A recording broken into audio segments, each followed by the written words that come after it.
Day two? Day two was second day of a Soyuz. It was the first full day of a Soyuz, right? So, yeah, so because we're in Oliver and we drive north. And so our first one is Kismet, right? Which was closed that day. Well, no one closed that day. They hadn't opened yet. And the restaurant was just opening, but we weren't willing to wait. So that's when we went to... oh my god, I got shorts on. I don't like wearing shorts. What? You can see my reflection? Oh, there you are. You can just see you wearing with the sundress. I love the building, by the way. It's one of the few buildings that's not just like mustard color, because like almost every winery in that area is mustard color. And then this is Jentsch. Jentsch. Yeah.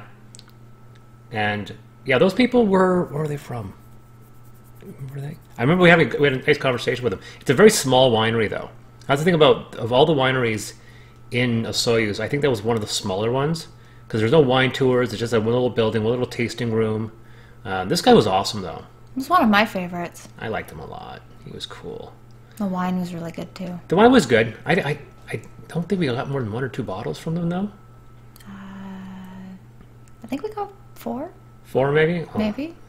You can get CCN a lot of places though, but it's I like their whites. We got some unoaked Chardonnays, I think, from them. But he was nice. Actually, of all the hosts, he was very, very friendly. And very nice bottles. Were not terribly expensive either. But what? You gonna say something? Yeah, I was gonna say you keep forgetting about the fancy labels. What the little emblems on? No, they actually have the paw prints of tigers and rabbits. Right. Which goes along with the bead story. Yes. Because you didn't start collecting beads at this point. You collected beads at the end, and then we had to drive through everywhere trying to find them. Yeah, because I'm crazy. Yeah, it's because you're crazy. Oh, that was nice. But it's a very small winery. But it's a great place to start. Remember to have breakfast. Remember. Unlike me. Yeah, get a good meal when you start. You start a day really, really early. You want to hit these wineries, but you really got to get a full stomach. I can handle it, but it's because they have little nibbles a lot, very common, but most of the time they're not much more than Ritz crackers. Every once in a while, or you'll have a few little pieces of bread or what have you. Some places had chocolate, which is nice. But most of the time it's just the wine, so you can't really get anything to eat. And there are very few restaurants, actually. Only 1 in every 2 or 3 actually have places where you can actually get some food. Yeah. So, he was nice. Mm-hmm. I will promise future days we'll have more stable cameras. And because we hit 6 or 7 wineries. Oh, here comes Road 13. Or is it Black Hills? Road 13. Road 13 is the one with the castle. Road 13. You weren't drunk here at this point yet. I was getting there. Yeah. And then we got here. Yeah. Well, think of this. This is 2 very different places. You have the castle, and then you have the tasting lounge. And the castle is very beautiful, very kind of medieval looking. And you can have a tasting here, but if you spend a bit more money, you can get a flight of 12 tastings, which we were stupid and did.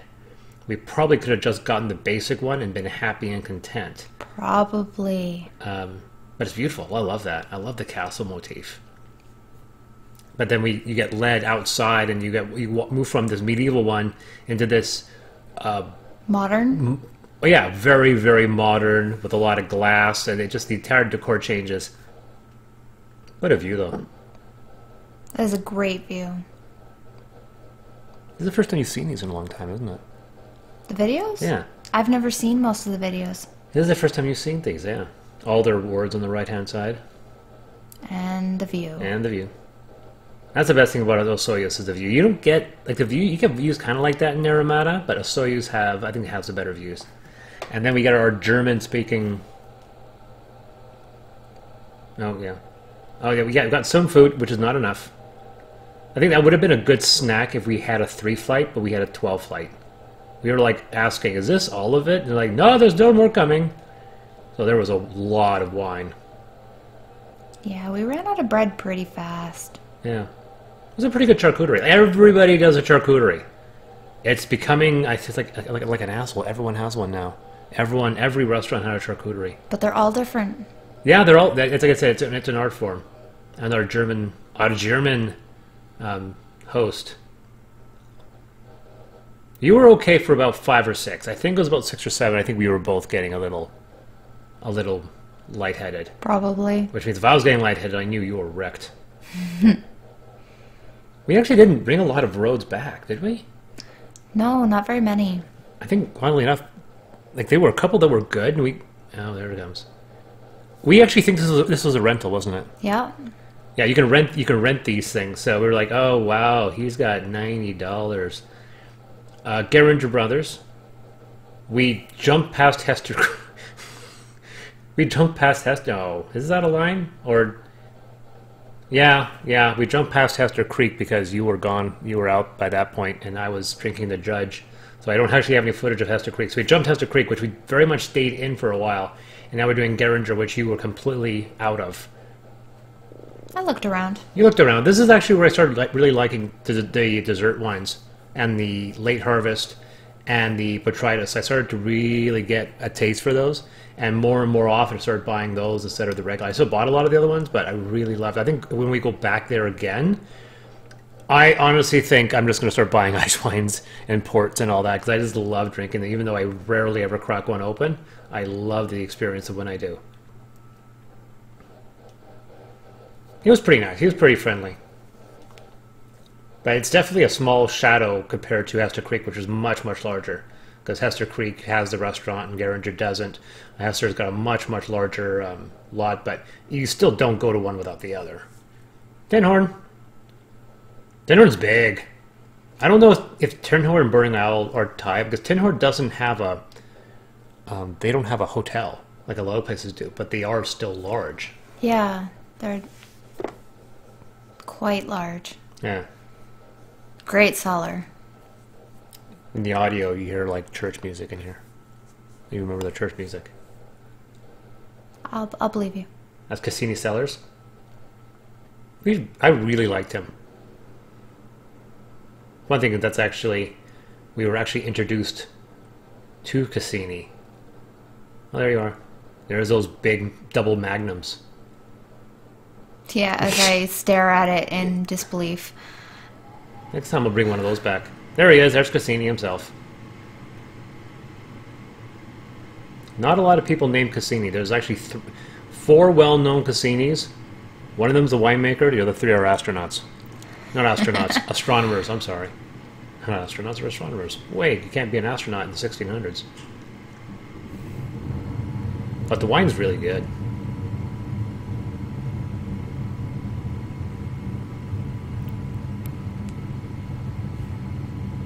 You were better by this point. A little bit. Yeah.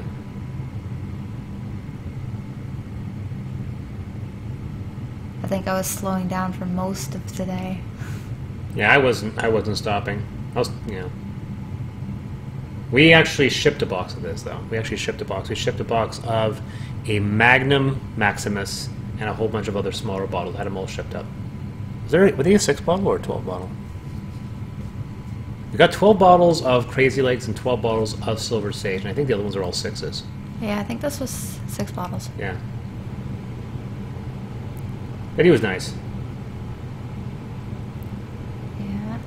But it's, once again, the same type of decor. Mustard-colored out exterior, kind of this going with this New Mexico or turn-of-the-century Mexican village. I mean, even a Soyuz looks like that. Burrowing Owl, this one... All the Tinhorn Creek, all of them have this kind of yellow paint job. I really wish we didn't get it. We should have got a Godfather. Godfather's their big one. It's their big bottle. Yeah. And then we're back to Kismet, and now they're open. And this is when we found out about the beads. Yeah, and my obsession began. Yeah, and then we turned around and hit up all the other bead places. And started doing beads, and that's probably the main reason why we hit 60 Winery. We probably wouldn't have cared. I think it's the only winery in the region that's owned by Indians, by the way. Like everyone's just Italian or they're German or a lot of Brits and so forth. So the restaurant was Indian food, which I think was a nice touch because everyone has like charcuterie and pizzas and lasagna and pasta, and then so having one place that was Indian, which was nice. There's the owner. I love their ice wines. Oh god, their ice wines are so freaking good. A lot of times you have to pay like $3 for ice wine. That's true. $3 for a tasting for an ice wine, but I pay for it every single time.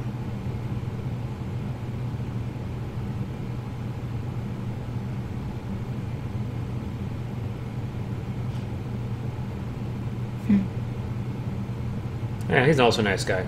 Restaurant wasn't open at this point. And now dinner.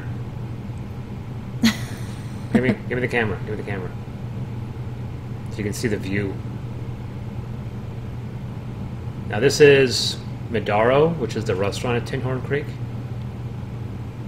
Yeah. Oh yeah, end of day. Back into Soyuz. That was it. Those are all the wineries. See? Simple as that. Then day 3, we go to Penticton. That's it.